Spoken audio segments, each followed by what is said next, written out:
ذوق کہانی کے معزز سامعین کو السلام علیکم۔ پڑھتے ہیں آج کی سبق آموز کہانی کی طرف۔ میرا نام حبیبہ ہے اور میرا تعلق لاہور سے ہے۔ میری عمر اس وقت 18 سال ہے۔ اتنی سی عمر میں بھی میں بہت ساری ٹھوکریں کھا چکی ہوں۔ سب لوگ اس بات کا الزام میرے ابا پر ڈالتے ہیں، لیکن میں جانتی ہوں کہ میرے بابا کا گناہ صرف اتنا سا ہے کہ انہوں نے مجھے حد سے بڑھ کر پیار کیا تھا۔ ہم لوگ 4 بہنیں تھیں اور میں بہنوں میں سب سے بڑی ہوں۔ میرا کوئی بھائی نہیں تھا، لیکن پھر بھی اماں ابا کے ماتھے پر شکن تک نہیں آتی تھی۔ وہ دونوں سب سے صرف یہی کہتے تھے کہ بیٹیاں تو اللہ کی رحمت ہوتی ہیں، ان کے ہوتے ہوئے میں کیسے رب کی ناشکری کروں۔ دادی اور نانی ہمیشہ ان دونوں کو کہتی تھیں کہ کوئی علاج کرواؤ یا کسی پیر بابا کے پاس جاؤ، اگر اتنا نہیں کر سکتے تو کوئی منت ہی مان لو۔ ان دونوں کا جواب ہمیشہ یہی ہوتا کہ اللہ نے ہمیں اولاد دی ہے تو ہم لوگ آخر کس چیز کا علاج کروائیں۔ ان کی ایسی ہی باتوں کی وجہ سے سب لوگ ان دونوں سے ناراض رہتے تھے، لیکن اماں ابا خوش تھے اور وہ دونوں ہمیں بہت اچھی زندگی دے رہے تھے۔ دونوں کی کوشش تھی کہ ہمیں جتنا ہو سکتا ہے اچھا پڑھائیں لکھائیں۔ اسی وجہ سے ابا روز کی 2 نوکریاں کرتے تھے۔ وہ صبح 9 بجے جاتے اور 5 بجے تک آفس میں ہوتے اور پھر رات 10 تک دوسرے دفتر جاتے۔ اس طرح امی صبح کے وقت ایک اسکول میں پڑھاتی تھیں۔ ہمارا گزارا اچھا چل رہا تھا۔ ہم 4 بہنیں اسکول سے گھر آتیں اور پھر قرآن پڑھنے چلی جاتیں۔ وہاں سے آ کر سیدھا ٹیوشن چلے جاتے اور گھر پر بھی اماں کے پاس ٹیوشن والے بچے آ جاتے۔ ایسا ہی سب اچھا چل رہا تھا کہ ہمیں اسکولوں سے چھٹیاں ہو گئیں اور کرونا کی وجہ سے وہ چھٹیاں بڑھتی ہی جا رہی تھیں۔ میں جو پہلے اسکول اور پھر ٹیوشن جاتی تھی، سب کچھ بند ہو گیا اور اب ہم سب بہنیں گھر ہی رہتی تھیں۔ ابا صبح دفتر جاتے اور اماں جو پہلے اسکول جاتی تھیں وہ سب گھر پر سلائی سینٹر شروع کر چکی تھیں۔ گھر کا بڑا کمرہ اسی کام کے لیے مختص تھا۔ ہم سب بہنیں سارا دن آپس میں کھیلتی تھیں، لیکن اب بور ہونے لگے تو ابا نے ہمیں گھر میں نیٹ لگوا دیا اور موبائل اور کمپیوٹر لا دیا تھا تاکہ ہم لوگ اس سے اپنا ٹائم پاس کر سکیں۔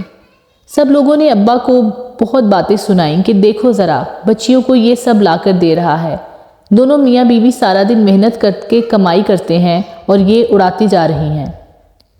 دادی جو چاچو کے پاس ہوتی تھیں وہ بھی اکثر ابا سے یہی کہتی تھیں، تمہاری 1 نہیں 4 بیٹیاں ہیں، ابھی سے ان کے لیے جوڑنا شروع کرو گے تو جہیز بنے گا۔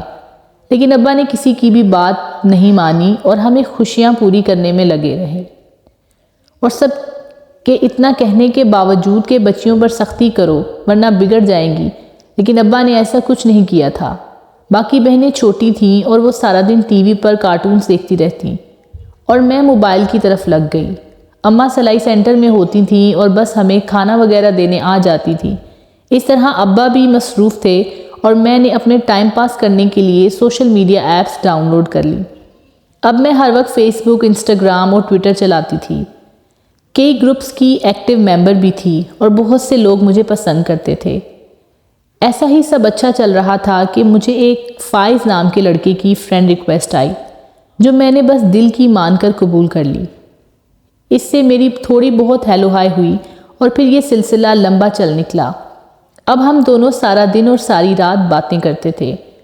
گھر پر کوئی ہوتا تو تھا نہیں جو مجھے منع کرتا، اس لیے میں سارا دن لگی رہتی۔ بس ابا آتے اور رات کو سب ساتھ بیٹھتے، صرف اسی وقت ہماری باتیں کچھ دیر کے لیے رکتی تھیں، ورنہ یہ سلسلہ مسلسل رہتا۔ فائز بھی ہر وقت مجھ سے باتیں کرتا رہتا، یہاں تک کہ وہ باہر جاتے ہوئے بائک پر یا پھر کسی دکان پر کھڑے ہو کر بھی باتیں کرنے سے باز نہیں آتا تھا۔ مجھے اس کی یہی بات پسند تھی کہ وہ مجھ سے ایک لمحہ بھی دور نہیں رہ سکتا، اور اب تو ہم لوگوں میں تصاویر کا تبادلہ بھی ہونے لگا تھا۔ میں خوش تھی کیونکہ وہ ہر وقت میری تعریفیں کرتا رہتا تھا اور دن میں کم از کم 15 دفعہ مجھے تصویریں بھیجنے کا کہتا۔ میں بڑی حیران تھی، لیکن وہ کہتا کہ مجھے تمہیں دیکھے بنا سکون نہیں آتا۔ مجھے بھی وہ بہت پیارا لگتا تھا۔ وہ بھی چھوٹا سا تھا، اس کی عمر مجھ سے 4-5 سال ہی زیادہ تھی۔ میں 13 سال کی تھی اور وہ 18 کا تھا۔ ہم لوگ آپس میں اپنی آنے والی زندگی کے کئی پلان بناتے تھے۔ ایسے ہی دن گزرتے جا رہے تھے کہ فائز نے کہا کہ ہمیں اب شادی کرنی چاہیے۔ میں نے اس سے کہا کہ ابھی ہماری عمر ہی کیا ہے، مجھے کم از کم 20 سال کا ہونا چاہیے اور تمہیں 25 کا۔ لیکن وہ نہیں مان رہا تھا۔ اسے اب میری یاد بہت زیادہ آتی تھی اور میرے بغیر اس کا گزارا بھی ناممکن تھا۔ وہ کہتا تھا کہ تمہارے بنا مجھے اب سانس بھی نہیں آتی۔ اس کی ایسی باتیں سن کر میں بے بس ہو چکی تھی۔ میں نے باتوں ہی باتوں میں اماں ابا سے یہ بھی پوچھا تھا کہ اگر میرا کوئی رشتہ آتا ہے تو کیا ہوگا، لیکن اماں نے اسی وقت کہہ دیا کہ تم بہت چھوٹی ہو، بڑے تایا بھی میرا رشتہ اپنے گھر کرنا چاہتے ہیں۔ لیکن ابا نے صاف منع کر دیا کیونکہ انہیں میں بہت چھوٹی لگتی تھی۔ میں سمجھ گئی کہ اگر اب فائز کے گھر سے کوئی آتا ہے تو اسے بھی منع کر دیا جائے گا، کیونکہ سب کو میں چھوٹی لگتی ہوں۔ اس لیے میں نے فائز کو خود ہی جواب دے دیا کہ وہ میرے گھر نہ آئے۔ اس نے بہت ضد کی، لیکن میں بھی مجبور تھی کیونکہ اگر وہ ہمارے گھر آتا تو اسے انکار ہی ملتا۔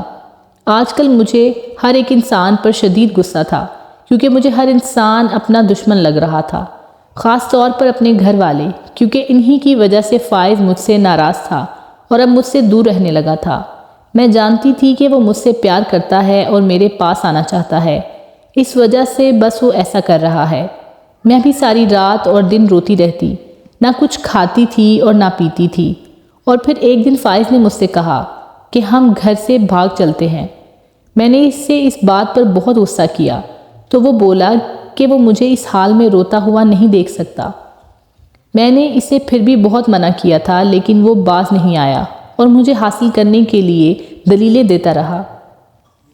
مجھ میں بھی اب ہمت آ رہی تھی اور 3-4 مہینے بعد میں آخر رضامند ہو گئی تھی اور میں نے فائز کے ساتھ بھاگنے کا فیصلہ کر لیا۔ میں نے اسے کہا کہ میں تو آ جاؤں گی اتنی دور سے، لیکن تمہارے پاس آنا کیسے ہے؟ تو وہ بولا وہ خود ہی میرے گھر آ کر لے جائے گا اور رات کے وقت میں بس باہر آ جاؤں۔ میں بھی مان گئی اور میں روز تھوڑی تھوڑی چیزیں نیچے گارڈن میں چھپا آتی تاکہ جب میں بھاگوں تو کسی کو بھی شک نہ ہو۔ اور اس طرح ایک رات کا پلان پکا ہو گیا، اور اب جب فائز باہر آیا تو میں جلدی سے گارڈن میں چھپایا ہوا سامان لے کر اس کے پاس پہنچ گئی اور گاڑی میں بیٹھ گئی۔ فائز نے پہلی مرتبہ مجھے سامنے سے اور میں نے اسے پہلی مرتبہ دیکھا تھا۔ ہم دونوں اس نئے شہر گئے اور فائز نے دوستوں کے ساتھ ہی مجھ سے شادی کر لی۔ میں نے اسے کہا کہ تم مجھے گھر کب لے کر جاؤ گے؟ تو وہ بولا کہ ابھی 1-2 دن رک جاؤ۔ اس نے مجھے دوستوں کے پاس ہی رکھا تھا، وہاں ایک کمرہ میرا تھا، سب لوگ مجھے بھابھی کہتے تھے اور بہت پیار کرتے تھے۔ تبھی ایک دن فائز جلدی سے بھاگتا ہوا گھر آیا اور اپنے دوستوں کو کان میں کچھ کہا۔ وہ لوگ بھی گھبرا گئے اور جلدی سے ٹی وی آن کیا، اور جب ٹی وی چلا تو سامنے میرے اماں ابا تھے۔ وہ لوگ وہاں اونچی اونچی رو رہے تھے اور کہہ رہے تھے کہ ہماری بچی جو چھوٹی سی ہے اسے کسی نے اغوا کر لیا ہے، اور اس کا اعلان کسی نے اپنی مسجد میں نہیں کیا، وہ ایک بہت بڑا چینل تھا۔ میں نے فائز سے کہا کہ ہمیں اب مزید سب سے نہیں بھاگنا، بلکہ ہم ایسا کرتے ہیں کہ سب کے سامنے چلے جاتے ہیں اور مان لیتے ہیں کہ ہم نے شادی کر لی ہے۔ اب وہ لوگ کیا کر لیں گے؟ وہ کچھ بھی نہیں کر سکتے۔ تمہیں مجھ سے شادی کرنی ہی تھی نا، وہ ہم نے کر لی اور اب لوگ کچھ نہیں کریں گے۔ لیکن فائز نہ مانا۔ وہ اب اپنے دوستوں کے ساتھ ہر وقت سرگوشی میں بات کرتا رہتا تھا، اور پھر ایک دن وہ مجھے اپنے گھر لے گیا جہاں اس کے گھر والے تھے۔ اس کی اماں کا حلیہ بہت عجیب سا تھا، جیسے وہ لوگوں کے گھروں میں کام کرتی ہوں۔ فائز نے مجھے کہا کہ دیکھو اب پولیس ہمیں تلاش کر رہی ہے اور وہ جلد ہی ہمیں ڈھونڈ لیں گے، اس لیے تمہیں اب میری بھی حفاظت کرنی ہوگی اور میرے پیار کے لیے لوگوں کے سامنے ڈٹ جانا ہوگا۔ اس لیے ان جذباتی باتوں کی وجہ سے مجھ میں بھی نیا جوش آ گیا تھا، اور میں نے کہا کہ اب میں کچھ بھی کر کے تمہاری حفاظت کروں گی کیونکہ تم میرے شوہر ہو۔ فائز نے کہا کہ اگر دنیا والوں نے تمہیں الگ کرنے کی کوشش کی تو ہم دونوں خودکشی کر لیں گے۔ اس وقت میں بھی اس کی باتوں میں آ گئی۔ فائز نے کہا کہ اب ہم دنیا کے سامنے جائیں گے اور سب کو کہیں گے کہ تمہارے ماں باپ تمہیں مارتے تھے اور کبھی بھی کوئی خواہش پوری نہیں کرتے تھے۔ تم نے انہیں رشتے کا کہا تھا مگر وہ نہ مانے، اور تم آتے وقت یہ خط بھی لکھ کر آئی تھی اور اس سے یہ بھی کہا کہ سب کو کہنا ہے کہ تم خود یہاں تک ایک ٹیکسی میں بیٹھ کر آئی تھی اور میری امی نے ٹیکسی کا کرایہ دیا تھا۔ یہ کہانی تو بالکل الگ تھی۔ میں نے فائز سے کہا بھی کہ ایسا مت کہو، یہ سب تو غلط ہے، لیکن وہ کسی صورت نہیں مان رہے تھے۔ وہ بس یہ چاہتے تھے کہ میں ان کی حفاظت کروں، اور پچھلے کچھ ہی دنوں میں جتنے اچھے گزرے تھے، میں اب اس سراب میں مکمل طور پر ڈوب چکی تھی کہ وہ فائز مجھ سے ہی بے تحاشا محبت کرتے ہیں۔ اس لیے میں یہ سب کرنے کو بھی تیار ہو گئی۔ میں نے وہی سب جھوٹ بولے جو مجھے فائز نے کہا تھا۔ ہمیں عدالت میں بھی پیش کر دیا گیا، لیکن میں اپنی بات سے 1 انچ ہی نہیں ہلی تھی۔ مجھے سب کے سامنے فائز جو سچا ثابت کرنا تھا، اس لیے میں نے اپنی عمر بھی غلط بتائی اور سب کو کہا کہ میں 18 سال کی ہوں۔ پر میڈیکل کے ٹیسٹ کی وجہ سے میرا یہ جھوٹ جلد ہی پکڑا گیا اور پردہ فاش ہو گیا۔ بابا کسی صورت بھی کیس ہارنے کو تیار نہیں تھے، لیکن مجھے کچھ تو کرنا ہی تھا۔ میں بھی مزید جھوٹ بولتی جا رہی تھی۔ لوگ میرے ماں باپ کے کردار پر کیچڑ اچھالتے رہے، پر مجھ پر کوئی فرق نہیں پڑ رہا تھا۔ میں بس فائز کے پیار میں اندھی ہو چکی تھی۔ اس سب کے باوجود بھی فیصلہ میرے ابا کے حق میں آیا تھا اور مجھے ان کے حوالے کر دیا گیا۔ میں جب گھر گئی تو سب بہت خوش تھے۔ میری بہنیں بھی بہت خوش تھیں، لیکن مجھے فائز یاد آتا رہا۔ میں مسلسل اسے یاد کرتی تھی اور مجھے اپنے والدین کو دیکھ دیکھ کر غصہ آ رہا تھا۔ اور پھر میں نے ابا کا موبائل پکڑا اور کمرے میں چلی گئی، اور میں نے سوچا کہ میں فائز سے رابطہ کروں کہ مجھے یہاں سے لے جائے۔ اور پھر جب میں نے ابا کا موبائل کھولا تو غلطی سے میں واٹس ایپ میں چلی گئی، تو حیران رہ گئی کیونکہ وہاں سے ابا کے نمبر پر کئی میسیجز تھے۔ اور جب کھولا تو پتہ لگا کہ یہاں تو کافی لمبی بات تھی اور کچھ ویڈیوز بھی بھیجی گئیں۔ جب میں نے وہ ویڈیوز دیکھیں تو شرم سے لال ہو گئی، کیونکہ وہ تو میری سوئی ہوئی کی تصویریں تھیں اور ایسے مناظر تھے جو میں بیان بھی نہیں کر سکتی۔ اس کے بعد فائز کے کچھ میسیجز تھے جو وہ ابا کو کہہ رہا تھا کہ وہ اس کیس کا پیچھا چھوڑ دیں، ورنہ وہ یہ سب ایک کر دے گا اور مجھے بدنام کر کے میری عزت خراب کر دے گا۔ لیکن ابا نے اس سے ڈرنے کی بجائے اسے ایسے مقصد میں کامیاب نہیں ہونے دیا۔ تب مجھے پتہ لگا کہ فائز ایک گینگ کا بندہ تھا جو کہ لڑکیوں کو ایسے ہی سوشل میڈیا پر بہلاتے تھے اور انہیں شادی کا جھانسا دے کر ساتھ لے جاتے تھے اور جھوٹا نکاح کر لیتے۔ لڑکیوں کے ماں باپ شرم کی وجہ سے نہیں بولتے تھے اور پھر یہ لوگ ان لڑکیوں کو آگے بیچ دیتے تھے۔ میرے باپ نے بہت شور مچایا تھا اور مجھ سے دستبردار ہونے کو کسی صورت بھی تیار نہیں تھے۔ ابا نے یہ ویڈیوز دیکھنے کے بعد بھی یہی کہا تھا کہ جو بھی کر لو میں بچی حاصل کر کے رہوں گا۔ مجھے بہت رونا آیا کہ میں نے جس قدر غلط کام کیا اور اپنے والدین کے بارے میں کیا کیا بولتی رہی۔ میں اب سوچ بدل چکی تھی۔ اپنے کیے کا سارا بوجھ میں خود اٹھاؤں گی۔ اب کورٹ میں ایک اور پیشی تھی جو کہ فائز نے چیلنج کیا تھا۔ میں وہاں سب کے ساتھ گئی تو وہ مجھے دیکھ کر ہنس رہا تھا، پر میں اس کا ڈرامہ جانتی تھی، اس لیے میں نے کورٹ میں صحیح بیان دیا کہ فائز کا ایک گینگ ہے اور یہ دوست ایسے 1000 لڑکیاں لا چکے ہیں۔ سب حیران تھے کہ یہ کایا کیسے پلٹی۔ تب میں نے انہیں حقیقت بتائی۔